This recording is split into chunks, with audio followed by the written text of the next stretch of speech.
सुश्रद्धा मम ते मते स्मृतिरपि त्वय्यर्चनं चापि ते हस्तावञ्जलये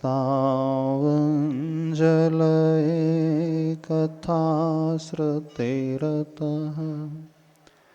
करेणोक्षिसम्प्रेक्ष्यते सस्तत्यां व्यसनं शिरोनतिपरं सेवेन्द्रशीयेन ते तेजस्वी सुजनोऽहमेव सुकृती तेनैव तेजः पते। देवादिदेव खजारार श्री नेमिनाथ भगवान की, देवादिदेवी खजारार श्री महावीर भगवान की जय। संत श्रोमणी आचार्य भगवान गुरुदेव श्री विद्यासागर जी महाराज की जय। पूज्याचार्य श्री समय सागर जी महाराज की जय। परम पूज्य निर्यापक श्रवण मुनि वीर सागर जी महाराज की, समस्त मुनि संघ की। नेमिनाथ भगवान का दीक्षा कल्याणक और जन्म कल्याणक। सावन सुदी षष्ठी को दो कल्याणक आते हैं 22वें तीर्थंकर श्री नेमिनाथ प्रभु के, और इसी दिन दयोदय तिलवारा घाट में सन 2004 में हम लोगों की दीक्षा दैगंबरी दीक्षा हुई। पूज्य गुरुदेव के कर कमलों द्वारा वह सौभाग्य प्राप्त हुआ।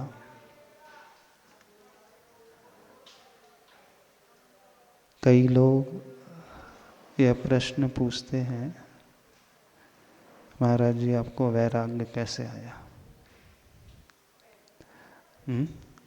वैराग्य हमें कैसे आया? वैसे इस दिन एक नहीं, दो नहीं, 25 दीक्षाएं हुई। वे बाल ब्रह्मचारी युवा जिन्होंने इस मोक्ष मार्ग में कदम बढ़ाया। अब जहाँ तक हमारी बात है, वैराग्य कैसे आया ये तो हमें भी नहीं पता।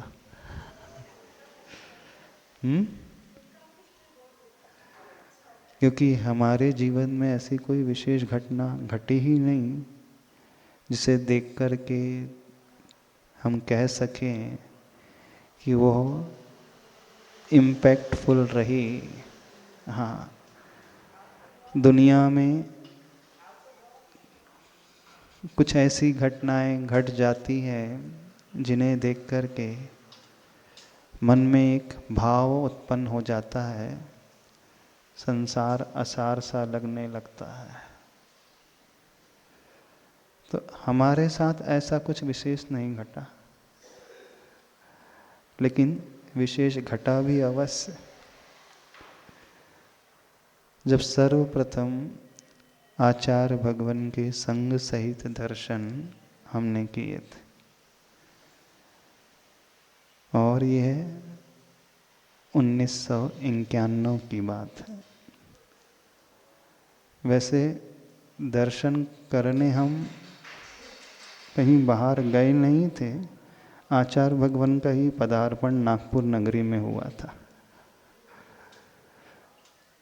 तो वह निमित्त हमें पूर्व पुण्य के योग से मिला। जब आचार्य भगवान का नागपुर में आगमन हुआ, संग में अन्य भी मुनि महाराज थे, तो तो एक मुनि महाराज के पास कुछ युवा लोग, बच्चे लोग जाने लगे और उन मुनि महाराज का नाम मुनि श्री सुखसागर जी था। तो पहले तो उन्हीं से जुड़ा हुआ।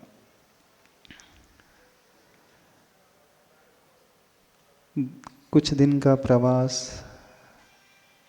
आचार्य भगवान का गर्मी में रहा और उसके बाद आचार्य भगवान का विहार मुक्तागिर की ओर वहाँ से हो गया। जब गुरुदेव आए, वो उस समय तक हमारे मन में कोई धर्म की कोई रुचि थी ही नहीं ऐसी विशेष। सामान्य से जो बच्चे रहते हैं, मंदिर चले जाते हैं, दर्शन करके आ जाते हैं, वैसा ही हमारा भी रूटीन था। न पूजा, न त्याग, कोई व्रत नहीं, कोई नियम नहीं। जो एक जैन कुल में होता है, सामान्य सबको चल रहा था। लेकिन जब महाराज जी से थोड़ा सा जुड़ाव हुआ और वह जुड़ाव इसलिए क्योंकि अन्य बालक लोग जा रहे थे तो अपन भी साथ में हो लिए। एक क्रेज रहता है ना, जब भी साधु आते हैं तो चलो दर्शन करके आते हैं, कुछ देर बैठेंगे, वैयावृत्ति आदि कर लेंगे। तो शुरुआत तो बिल्कुल ऐसे ही हुई। उसके पश्चात आचार्य भगवान मुक्तागिर की ओर चले गए। तो एक बार मुक्तागिर में आचार्य भगवान के दर्शन करने के लिए सारे युवा वर्ग गए। मुक्तागिर से विहार होकर के रामटेक, ये शायद 90 की घटना है। मुक्तागिर से विहार होकर के आचार्य भगवान रामटेक की ओर आए और रामटेक में शीत काल का वह प्रवास था। दिसंबर की वह बात थी। उस समय तीसरी बार दर्शन का सौभाग्य मिला। अब जैसे जैसे आने लगे तो थोड़ा सा राग बढ़ने लगा। वैराग्य नहीं था वो, क्योंकि वैराग्य क्या होता तो हमें पता ही नहीं था। बस गुरु के पास जाना थोड़ा सा अच्छा सा लगने लगा। तो महाराज जी के पास थोड़ा सा जाने लगे, ऐसी चर्चा होने लगी, थोड़ा उन्होंने उपदेश दिया। तो भाव हुआ कि कुछ छोटा सा नियम ले लिया जाए। कौन सा नियम लिया था जानते हो हमने? महाराज जी ने ऐसे ही कहा कि देखो अभी पढ़ाई चल रही है, क्योंकि उस समय हम इंजीनियरिंग कॉलेज में फर्स्ट ईयर में थे। पढ़ाई चल रही है तो जो जैन बच्चे होते हैं, संस्कारवान होते हैं, ऐसा नहीं होना चाहिए कि भटक जाएं। पढ़ाई होते होते, कॉलेज में रहते रहते संभावना होती है भटकने की। और जो प्रोफेशनल कोर्सेज आदि करने लगते हैं तो वहाँ और अधिक संभावना हो जाती है। संगति इस प्रकार की मिलती है कि व्यक्ति भटक भी जाता है। तो उन्होंने ऐसे ही समझाया, बोले यदि हम भटकन से अपने आप को बचाना चाहते हैं तो उसका सबसे अच्छा रास्ता है हम एक संकल्प ले लें, एक नियम ले लें। और नियम कोई बड़ा नहीं, नियम कोई बहुत बड़े त्याग का भी नहीं। कोई ऐसा भी नहीं कि रात्रि भोजन त्याग करना है, रोज अभिषेक पूजा करना है, ऐसा कुछ भी नहीं। उन्होंने ये कहा कि जब तक पढ़ाई कर रहे हैं तो संयम का नियम ले लेना चाहिए, है ना, ब्रह्मचर्य का नियम। तो अपने को तो समझता नहीं था ब्रह्मचर्य क्या होता है। फिर भी जब थोड़ा समझा तो हमने कहा ठीक है हम ले लेते हैं। तो बोले कितने समय का? तो जानते हमने क्या कहा था? 7 दिन का ब्रह्मचर्य का नियम। आप में से कोई भी ऐसा नहीं होगा जो इतना छोटा नियम लेता होगा। है कोई ऐसा? आपने जब भी गुरु से कोई नियम लिया होगा तो 1 आध वर्ष का तो लिया होगा। नहीं भी है तो नियम लेते हैं तो महीने आदि के नियम तो लेते ही हैं। दिन का कोई नियम लेता है? हमने तो आज तक किसी को नहीं देखा कि 1 दिन का नियम, 5 दिन का, 7 दिन का नियम। लेकिन हमारे मुख से निकला कि नहीं 7 दिन का ही नियम। तो महाराज जी भी हंसने लगे, बोले 7 दिन का भी कोई नियम होता है? हाँ, वैसे देखा जाए तो ये अच्छी सी बात तो लगती ही नहीं। हम अड़े रहे नहीं, हमने कहा कि हमें देखना है, पहले हम अपने आप को परख तो लें, समझ तो लें। तो अंदर से कहा 7 ही दिन का पर्याप्त, इससे ज़्यादा नहीं ले सकते। आचार्य की चर्चा नहीं हो रही थी, महाराज जी से ऐसी चर्चा हो रही थी। तो पहली बार जीवन में 7 दिन का नियम लिया था। आज हम सोचते हैं तो हमें भी थोड़ी सी हंसी आती है, पर एक बात याद रखना, अवधि कोई मैटर नहीं करती। हम कितने दिन का नियम ले रहे हैं, आजीवन नियम ले रहे हैं। जीवन में एक विचार की उत्पत्ति होना, अंकुरण हो जाना बीज का, ये मैटर करता है।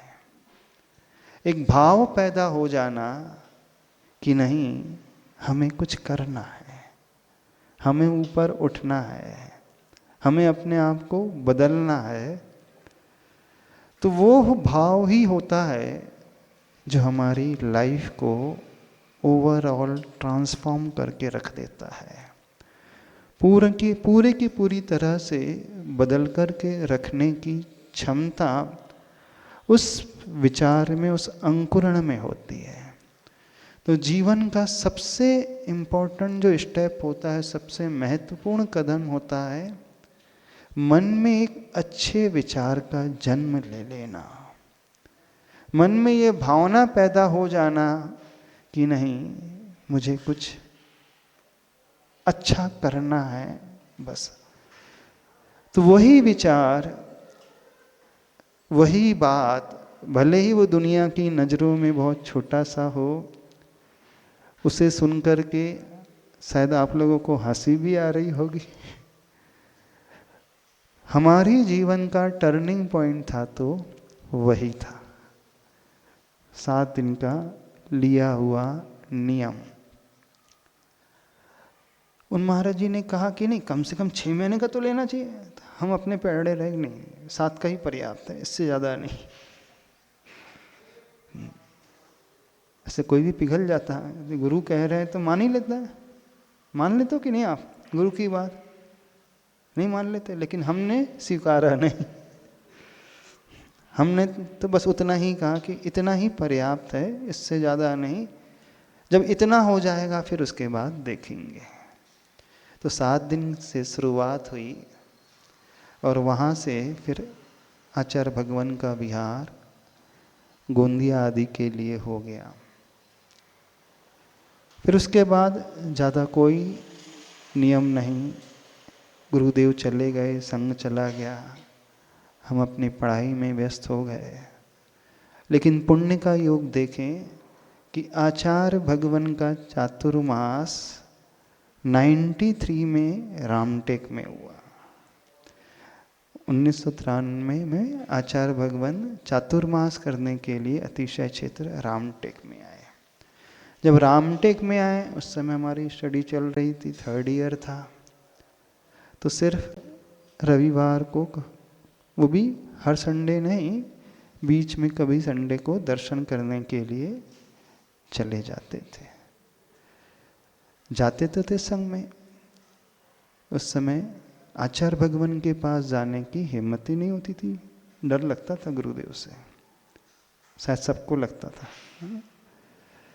पर जहाँ जिस हॉल में आचार्य भगवान बैठते थे, यदि आप लोग रामटेक क्षेत्र गए हों, शांतिनाथ भगवान के मंदिर के ठीक पीछे वाले वो लंबा सा हॉल क्या कहो, कॉरिडोर ही था वो तो एक प्रकार से। और उसी को पार्टीशन करके कुछ रूम्स बनाए गए थे। तो उस हॉल के जस्ट बाजू वाले रूम में पूज्य मुनिश्री समय सागर महाराज जी का कक्ष था। अब हम सिर्फ समय सागर महाराज जी के पास ही जाकर के बैठते थे। महाराज जी अपना स्वाध्याय करते रहते थे और हम दूर से बैठ कर के उन्हें देखते रहते थे। ना महाराज जी कुछ कहते थे ना हम कुछ कहते थे। महाराज जी तो अपने ही आवश्यक में स्वाध्याय में लीन रहते थे। 10 मिनट 15 मिनट आधा घंटा बैठे रहते थे, फिर नमोस्तु करके उठ करके चले आते थे। कोई वार्तालाप नहीं होता था। और ये क्रम न जाने कितने रविवार तक चलते रहा और हर बार जाकर के उन्हीं के रूम में बैठ जाते थे। अब पता नहीं क्यों वहाँ अच्छा लगता था। क्यों अच्छा लगता था? अब महाराज जी का नेचर थोड़ा इंट्रोवर्ट, अपने में रहने का, किसी से कुछ चर्चा नहीं करने का। लेकिन जब जाते थे तो महाराज श्री नजरें उठा करके धीरे से देख तो लेते थे कोई आया है और वो बैठा है, और वो थोड़ी देर बैठ करके आधे घंटे बैठ करके चला जाता था। उस समय भी कोई उन्होंने पूछा नहीं। जब 2-4 हफ्ते हो गए ऐसा करते करते, तो एक दिन फिर महाराज जी से थोड़ी सी चर्चा हुई। चर्चा क्या हुई? फिर महाराज जी ने थोड़ा सा निर्देश दिया। क्या निर्देश दिया? ऐसा नहीं वैराग्य का, सामान्य से ही चर्चा होते रही। उस समय भी हमारे मन में कोई ऐसा भाव नहीं था, बस गुरु के पास जाना थोड़ा सा अच्छा सा लगता था। तो चर्चा होते रही। धीरे धीरे फिर महाराज जी ने इसको समझाया। उनके उपदेश को पाकर के, उनके निर्देशन को पाकर के, उनके संकेत अनुसार हम आचार्य भगवान के पास 93 में गए थे और हिम्मत करके उस समय हमने 6 महीने का व्रत मांगा था। इतनी कसरत करने के बाद भी हम कहाँ तक बढ़े थे? 6 महीने तक। 6 महीने तक का हमने संकल्प ले लिया। गुरुजी ने भी ठीक है, पढ़ाई कर रहे हैं तो ठीक है, 6 महीने का 6 महीने का नियम ले लिया। फिर आचार्य भगवान का विहार हो गया। फिर पुण्य का उदय जागृत हुआ। पुनः 94 में आचार्य भगवान का चातुर्मास रामटेक में हो गया। और विशेषता देखना, पूरा चतुर्मास रामटेक में हो गया। एक भी बार हमने आचार्य श्री को आहार नहीं दिया। हाँ, ना हम उस समय आहार कराते थे, जाते भी नहीं थे, कुछ नहीं करना, उदा भक्ति भी नहीं करते थे, कुछ नहीं करते थे। दोपहर को जाते थे, प्रवचन सुन करके दर्शन करके आ जाते थे। बस इतना ही रूटीन था, ज़्यादा कुछ नहीं था। तो फिर 94 आ गया। तो जब आचार्य भगवान भी थोड़ा सा पहचानने से लगे थे, फिर 94 में जाकर के हमने गुरुदेव से 1 वर्ष का व्रत लिया। बहुत धीरे धीरे गाड़ी बढ़ी थी ना हमारी। हाँ, शुरुआत में 1 वर्ष का। जब चतुर्मास पूरा होने को आया तो हमने आचार्य भगवान से फिर 3 वर्ष का व्रत ले लिया। 94 के आसपास की घटना है। अब उस पीरियड में हमारी डिग्री कंप्लीट हो गई, इंजीनियरिंग 94 में पास आउट हो गए। आचार्य भगवान फिर विहार करते करते उधर से बीना बारा की ओर जा रहे थे। जब डिग्री कंप्लीट हो गई, इंजीनियरिंग कंप्लीट हो गई, कुछ महीने बीत गए तो विचार आया अब तो पढ़ाई पूरी हो गई है। अब भाव थोड़े और बढ़ने लगे थे। अब घर गृहस्थी में क्या रहना, तो विचार आया कि अब घर छोड़ करके आचार्य भगवान के संग में ही चले जाएं। ये बात है 95 के बिगनिंग की, जब आचार्य भगवान मुक्तागिर की ओर जा रहे थे। तो हम बिना बताए घर में किसी को, जिस गाड़ी से हम कॉलेज जाते थे उस गाड़ी को, 2 व्हीलर को घर के एक दूसरी गली में पार करके बिना बताए नागपुर से निकल गए और बिना बारा आचार्य भगवान पहुँचे भी नहीं थे, विहार चल रहा था, बीच रास्ते में थे। और आचार्य भगवान से जाकर के निवेदन किया कि हम हमारी पढ़ाई पूरी हो गई, अब हम संघ में आना चाहते हैं, हम घर छोड़ करके आ गए। अरे सुनो तो सही अभी। तो आचार्य भगवान ने कहा ये क्या है, माता पिता तो आए नहीं और आपकी हेल्थ, तो उस समय हम बहुत दुबले थे, बहुत ही वेट कम था, अराउंड 52 ही होगा वेट, 52 53, बहुत वीक थे, कमज़ोर थे। तो संग में एक महाराज जी थे, बोले अभी आने की बात कर रहे हो, पहले अपना शरीर तो देख लो क्या है। हाँ ये मोक्ष मार्ग है, ऐसा थोड़ी होता है। जब तक शरीर में शक्ति ना हो तो मोक्ष मार्ग में भी अच्छे से नहीं चला जा सकता। उन्होंने समझाया, फिर आचार्य भगवान ने समझाया, ऐसे भावुकता में घर नहीं छोड़ा जाता है जब तक माता पिता की आज्ञा नहीं है। और अभी तो जस्ट पढ़ाई पूरी हुई है, अभी तो व्रत भी आपका पूरा नहीं है, और बिना आजीवन व्रत लिए आप तो घर छोड़ कर के आ गए।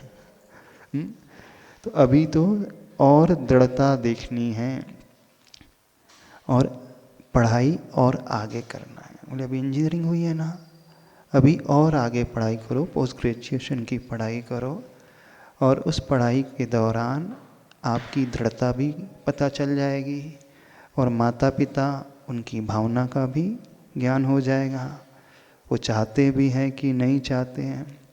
जब हम प्रातःकाल बिना बताए निकले थे तो घर में किसी को पता नहीं, जब किसी को पता नहीं चला तो चारों तरफ ढूंढाई मच गई, कहाँ गए कहाँ गए। फिर लोगों ने जाकर के, पंडितों से भी जाकर के पूछा होगा, ज्योतिष को पत्री भी दिखाई होगी, तो किसी पंडित ने कहा चिंता नहीं करना, एक दिन बाद वापस आ जाएंगे। जिस नक्षत्र में हम गए थे ना, होता है ना किसी विशेष नक्षत्र में खोई ये वस्तु तुरंत मिल जाती है। पता चल गया कि हम आचार्य भगवान के पास गए हैं, तो माता पिता और कुछ सदस्य वो भी बीना बारा की ओर निकल गए थे गाड़ी से।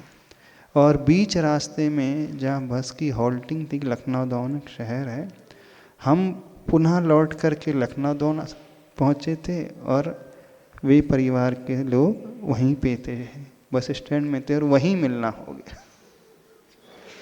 बड़ी ट्रेजेडी भरी है कहानी।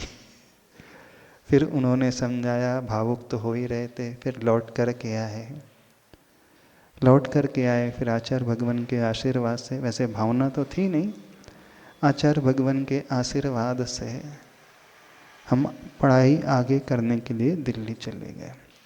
पर हम अभी भी सोचते हैं हमें वैराग्य कब आया, हमें नहीं पता। बस हमें तो गुरु से राग हुआ था, बस आचार्य भगवान अच्छे लगने लगे थे। और जब आचार्य भगवान अच्छे लगने लगे थे तो विचार यही आता था, संसार में जीने का रास्ता तो यही है। क्योंकि पढ़ाई करके भी, जॉब करके भी, बिजनेस करके भी व्यक्ति कितना भी कमा ले, कितना भी ऊपर उठ जाए, हर इंसान दुखी ही तो रहता है, कोई सुखी तो नज़र आता नहीं, हर व्यक्ति परेशान ही रहता है। तो ये संसार का रास्ता कुछ जमता नहीं है। रास्ता है तो आचार्य भगवान जिस रास्ते पे चल रहे हैं वही रास्ता है। बस यही भाव अच्छा लगता था और इसी भाव के कारण मन में विचार आया कि उसी रास्ते में आगे बढ़ना है। तो हमारा वैराग्य तो नहीं, हाँ हमारा राग का भाव ही हमें प्रशस्त करने वाला बन गया। और गुरु का आशीष और सबसे प्रमुख जो निर्देशन हमें अपने जीवन में मिला, पूज्यवर समय सागर महाराज जी का। उन्होंने धीरे धीरे संकेत देकर के, उपदेश देकर के संसार की वास्तविकता से परिचय कराया और कहा संसार में फंसने से कुछ नहीं होगा, इसी रास्ते पे आकर के कल्याण होगा। उन्होंने यह भी संकेत दिया कि आचार्य भगवान के पास कैसे जाना, कैसे निवेदन करना, कैसी दृढ़ता रखना, बस एक ही संकेत वे हमेशा देते रहे कि आचार्य भगवान के पास जाकर के यही कहना है, जो आप कहेंगे हमें तो उसी रास्ते पे चलना है, आप जैसा निर्देश देंगे वैसा ही संकेत हम अपने जीवन में, निर्देश हम अपने जीवन में पालते चले जाएंगे। हमारी अंदर से कोई भावना नहीं है, बस एक ही भावना कि कल्याण करना है। अब वो कैसे करना है, आप जो बताओगे उसके अनुसार हम करेंगे, उसके अनुसार हम चलेंगे। बस इतना ही उन्होंने सिखाया था और इतना ही हम बोलते थे, उससे ज़्यादा कुछ बोल ही नहीं पाते थे आचार्य भगवान के पास जाकर के।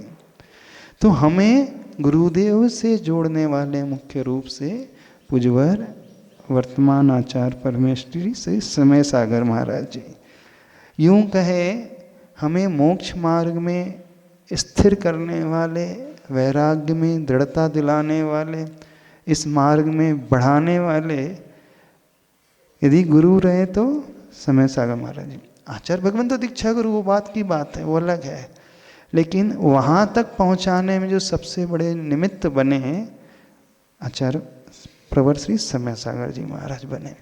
तो जैसा जैसा वो निर्देश देते थे उन्हीं के अनुसार हम आगे बढ़ कर के चलते चले जाते थे।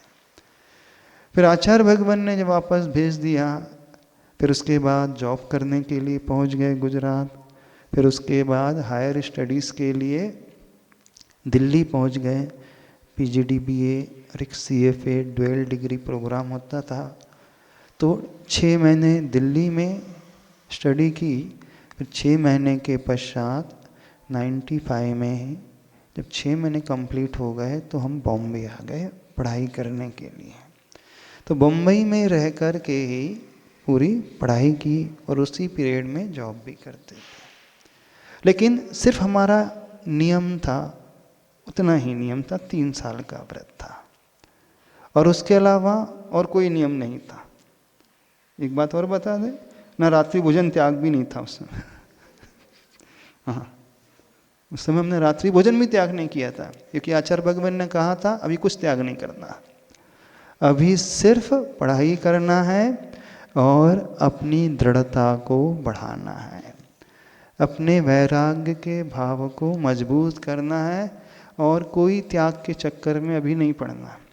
जब हम बम्बई दिल्ली में थे उस समय कोई नियम नहीं था, बिल्कुल नहीं था।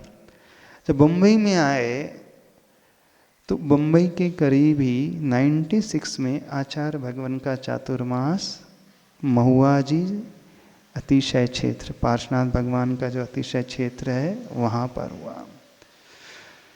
तो उस समय आचार्य भगवान के दर्शन करने के लिए महुआ जी गए थे और चतुर्मास की स्थापना के बाद का दूसरा दिन था गुरु पूर्णिमा का। गुरु पूर्णिमा में आचार्य भगवान से निवेदन किया और उस दिन हमारा आजीवन ब्रह्मचर्य व्रत हुआ। आजीवन व्रत तो हो गया लेकिन त्याग अभी भी कुछ नहीं। हाँ समझना, कोई हम स्वाध्याय नहीं करते थे, कोई बड़ा त्याग नहीं, कोई व्रत नहीं, कोई उपवास नहीं, लाइफ बिल्कुल जैसे पहले चल रही थी एज इट इज, बाहर खाना पीना घूमना फिरना। और आचार्य भगवान ने कोई रोक टोक नहीं लगाई, बोले इसकी ओर ध्यान नहीं देखना, बोले ये बहिरंग साधना है, ये बाहर के त्याग की साधना है, ये तो आसानी से हो जाती है। मुख्य साधना जो होती है अंदर के परिणामों की, भावों की साधना होती है।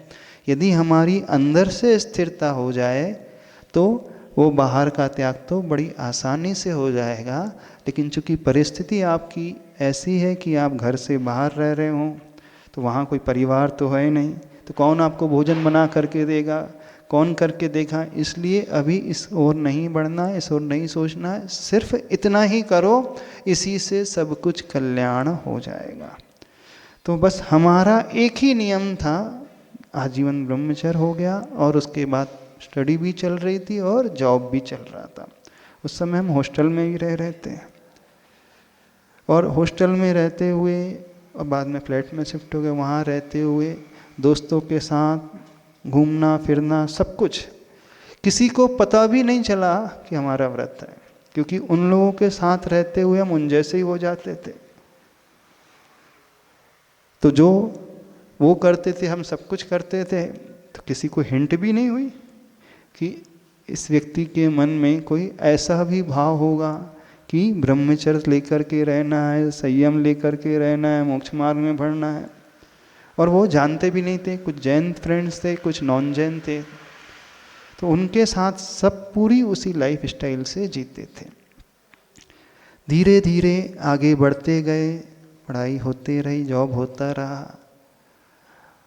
ऐसा करते करते समय 3 वर्ष और बीत गए, बल्कि 4 वर्ष, 2000 की बात आ गई। अभी एक बड़ी बात बताना चाहते हैं।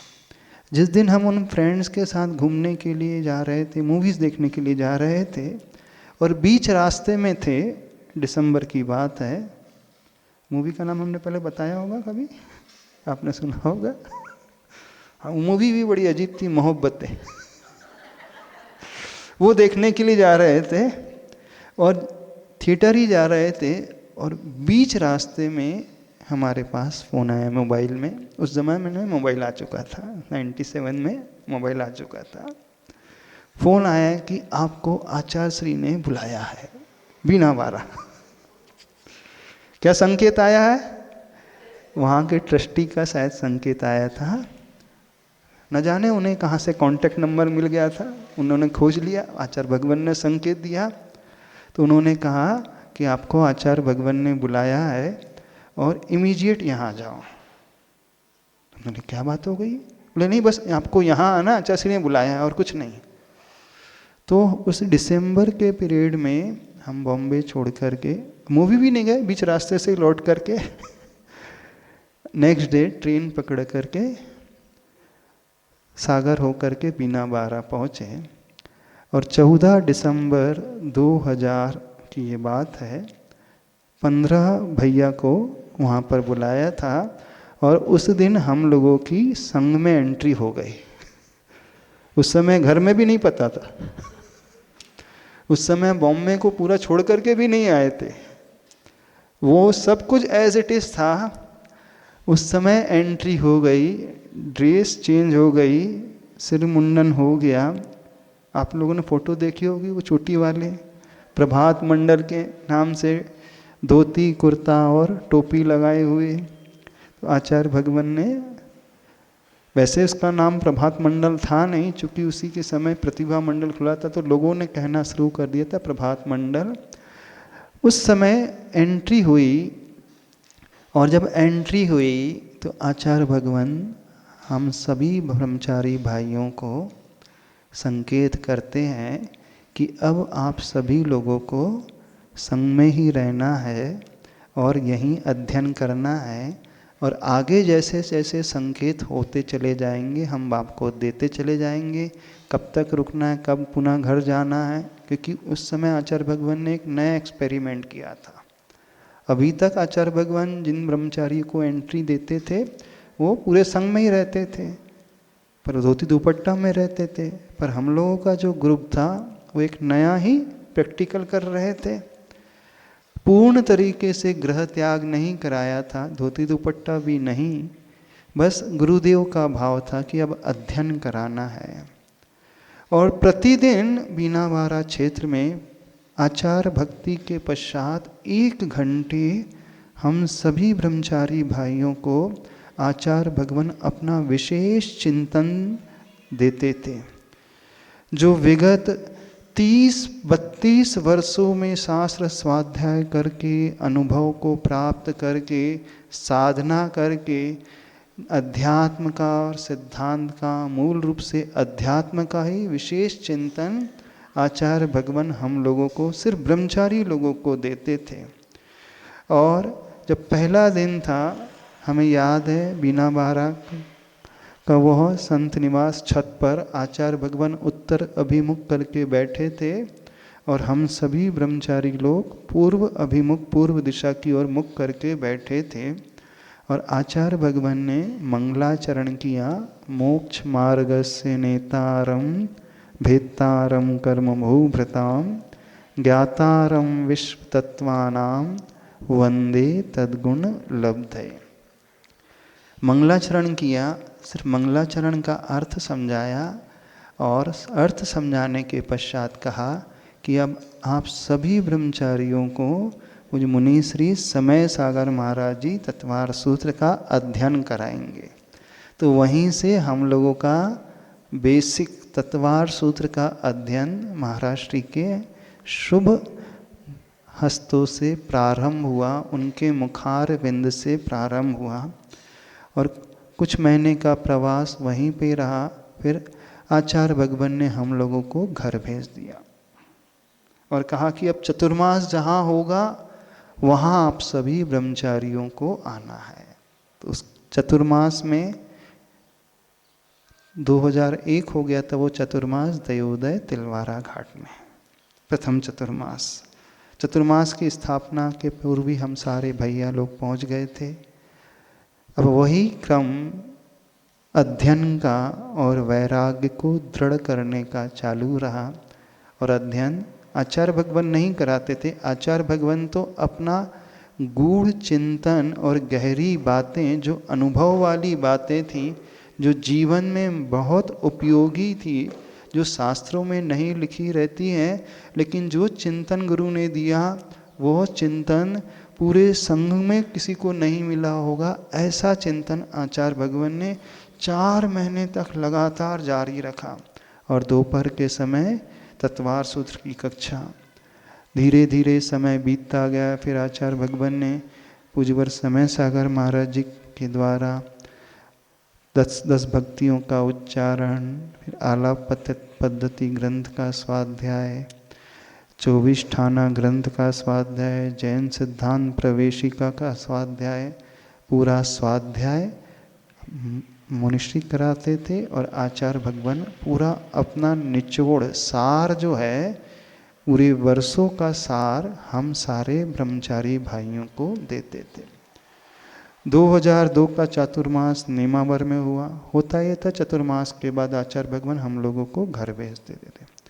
2003 का चातुर्मास अमरकंटक में हुआ। जब चतुर्मास पूर्ण होने को आया, अच्छा एक घटना हम भूल गए, बड़ी रोचक घटना है। जब 99 में आचार्य भगवान कुंडलपुर में थे, ठंडी के समय, जनवरी की बात है, फरवरी की बात है, उस समय बहुत सारे ब्रह्मचारियों की एंट्री हो रही थी।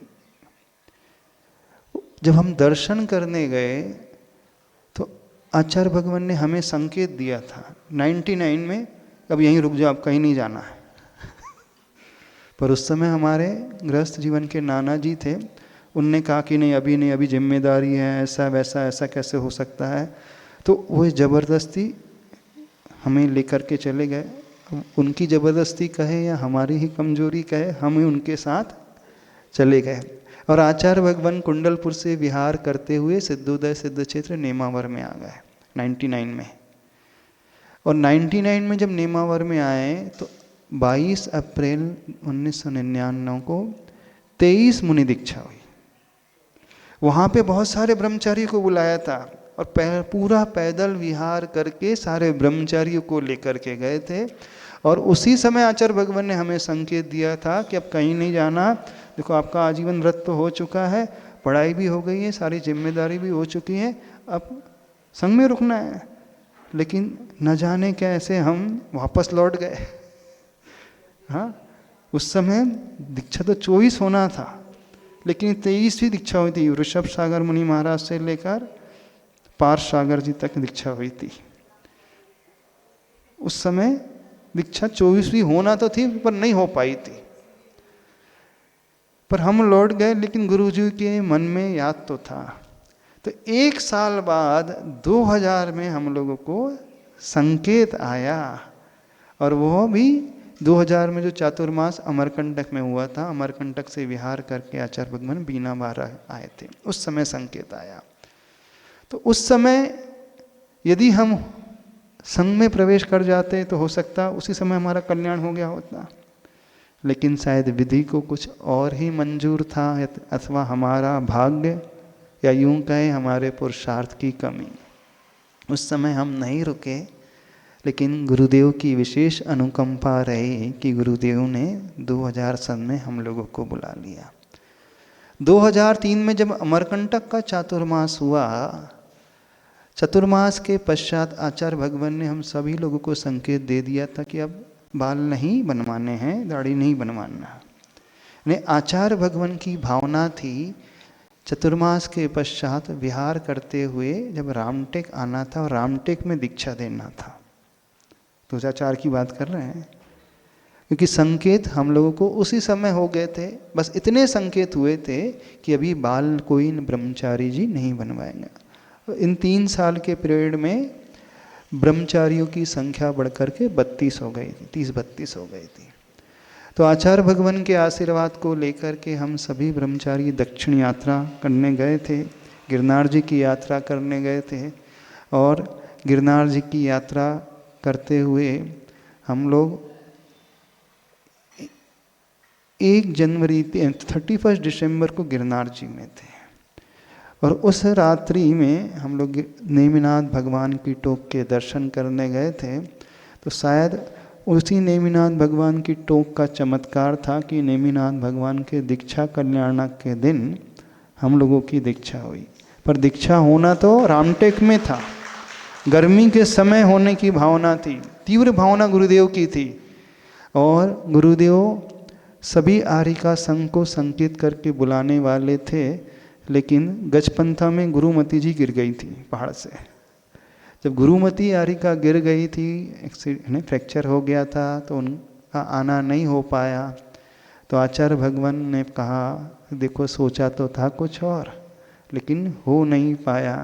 रामटेक से विहार करते हुए सीधे आचार्य भगवान दयोदय तिलवारा घाट पहुँचे थे। और दयोदय में पहुँच कर के चतुर्मास स्थापना में ज़्यादा दिन हुए ही नहीं थे, 15 ही दिन हुए थे।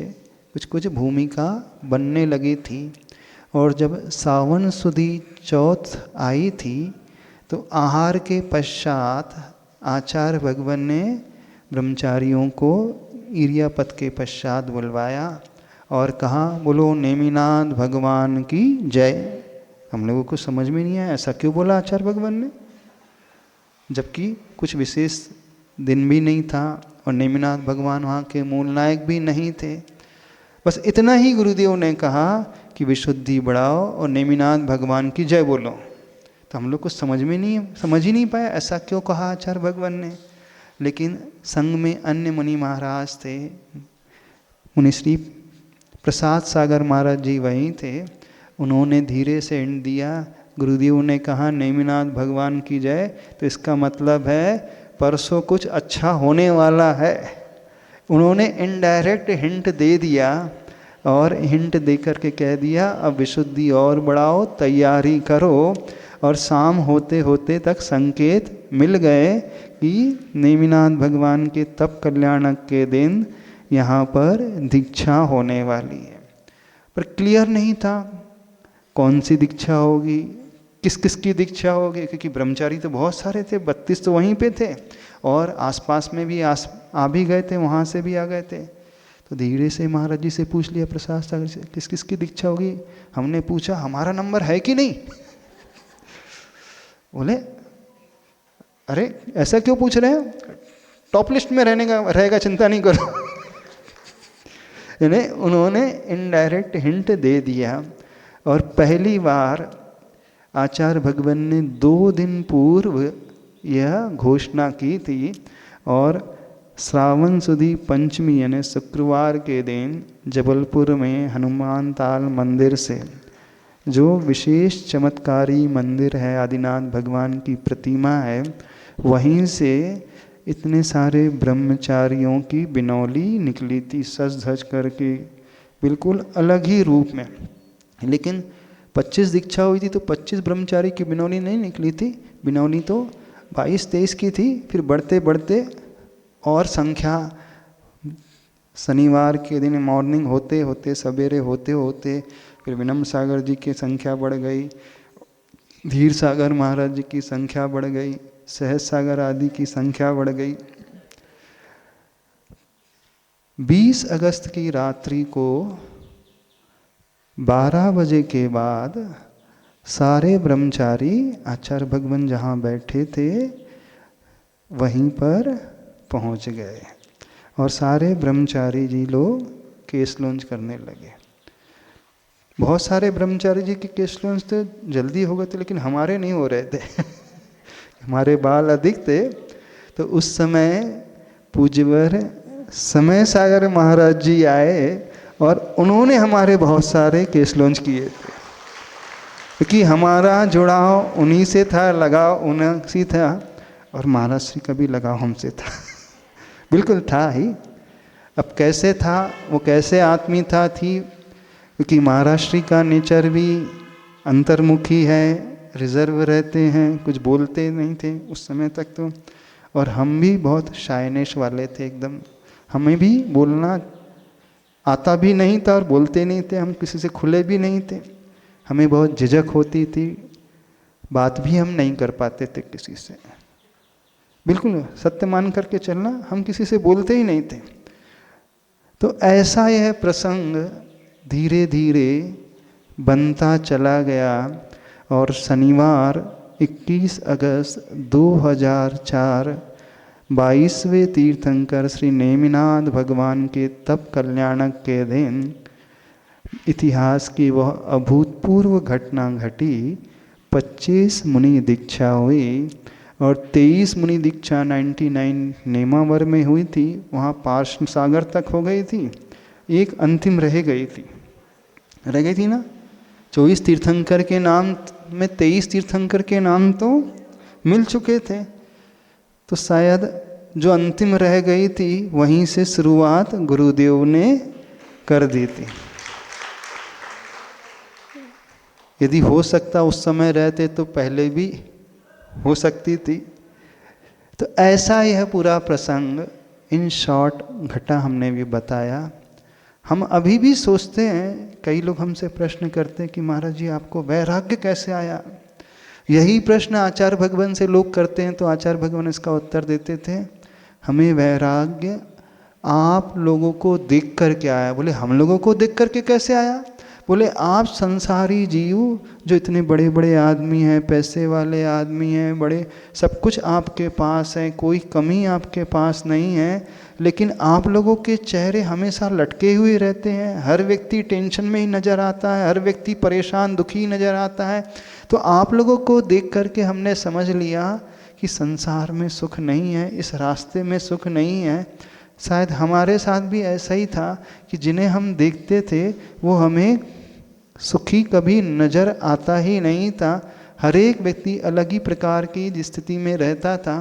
तो यह धारणा तो पक्की बन गई थी कि संसार में सुख नहीं है। पुण्य योग से पूज्यवर गुरुदेव का निमित्त हमें मिला, उनका समागम मिला, संघ का समागम मिला, साधुओं का समागम मिला और गुरुओं के पास आना जाना हुआ।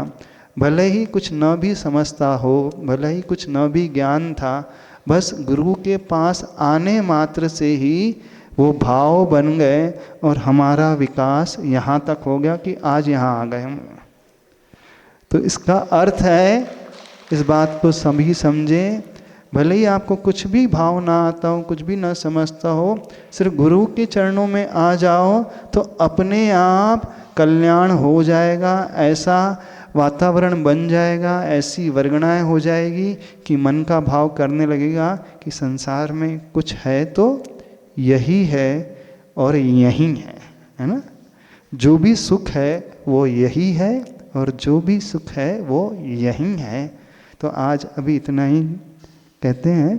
अब आने वाले समय में हम समझने की कोशिश करेंगे वो दीक्षा कैसे होती है, भावों की विशुद्धि कैसे होती है, पूज्यवर गुरुदेव का उपकार कितना महान कि हम जैसे कंकर को उन्होंने पूज्य पद दे दिया, शंकर की भांति बना दिया। कंकर की कोई कीमत नहीं होती है, लेकिन जब वह योग्य निमित्त के हाथ में आ जाता है तो वह अनगढ़ पत्थर को, ऐसे मटमैले कंकर को भी तराश करके एक सुंदर रूप देने वाले हो जाते हैं। तो जो कुछ भी हुआ है, जो कुछ भी किया है, पूज्यवर गुरुदेव ने किया है। न अपने पास ज्ञान था, न बुद्धि थी, न शक्ति थी, न दिमाग था, ना ही कोई विशेष भाव था, बस एक भाव था, जो है सो गुरु हैं, बस उन्हीं से लगाव, उन्हीं से राग, बस वही राग हमारे जीवन में वैराग्य के लिए बहुत बड़ा कारण बन गया। लिए संत श्रोमणी आचार्य भगवान गुरुदेव श्री विद्यासागर जी महाराज की